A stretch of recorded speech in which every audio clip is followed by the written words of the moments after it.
Dans cette vidéo, nous allons montrer comment on pourra modifier des paramètres de configuration dans l'application OpenClinic.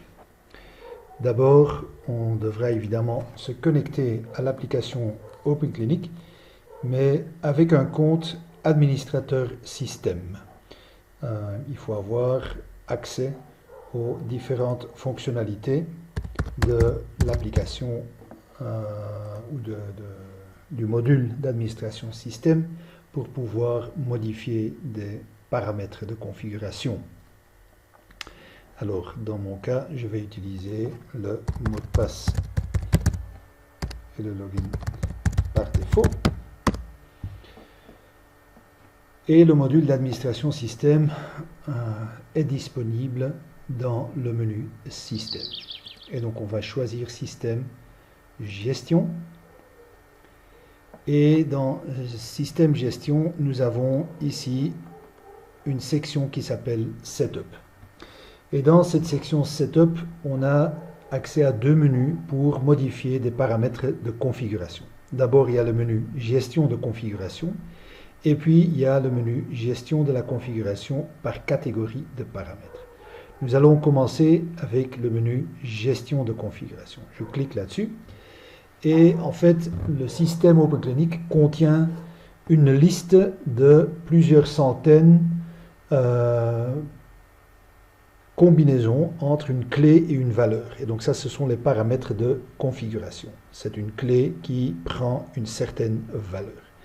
Et pour une clé, je peux aller modifier cette valeur et c'est ça qu'on veut dire avec la modification d'un paramètre de configuration. Par exemple, j'ai une clé qui s'appelle debug et si je vais donc aller chercher la valeur qui va avec cette clé, je vois que la clé debug a ici une valeur off. Si je voudrais changer cette valeur, je clique sur la ligne et je vais pouvoir modifier la valeur ici en dessous. Je pourrais mettre on par exemple et puis sauvegarder cette valeur. Et donc maintenant, le mode debug de mon application a été modifié en on. Je vais de nouveau le remettre sur off. Un paramètre qui sera particulièrement utile dans la configuration de l'interface DHIS2 au Burundi serait par exemple le paramètre Encounter Outcome Type. Et donc, par défaut, ce paramètre n'existe pas, est vide, et donc là on devrait le créer.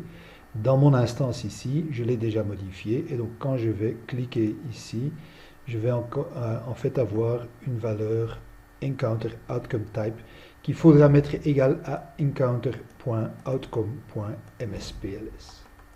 Donc dans une instance OpenClinic par défaut qui est vide, ce paramètre n'existera pas. Et donc quand je vais aller le chercher, je vais avoir aucune donnée. Si je veux créer un nouveau paramètre de configuration, je clique sur Nouveau et je vais donc pouvoir mettre ici encounter.outcomes.mspls. Et donc c'est cette valeur-là qu'il faudrait configurer pour l'interface DHIS2. Il existe énormément de paramètres. Donc si par exemple ici je vais mettre un pourcentage, non, je vais le laisser simplement vide, chercher, je vais avoir la liste de tous les paramètres de configuration qui existent. Et il y en a énormément, il y en a plus de 1300 je pense. Et donc évidemment, ce n'est pas toujours évident de savoir à quoi sert chaque paramètre. Pour cette raison-là, dans la deuxième option, donc également dans le menu Système, dans la section Setup, j'ai cette deuxième option qui s'appelle Gestion de la configuration par catégorie de paramètres. Si je vais cliquer sur ce menu-là, je vais entrer en fait dans une liste préconfigurée de groupes de paramètres. Par exemple, si je veux avoir accès aux paramètres qui sont liés à la configuration pour les interfaces Mobile Money, donc pour les paiements mobiles, je peux cliquer ici sur le plus et je vais voir les différents paramètres qui sont configurables par rapport à ce module de Mobile Money.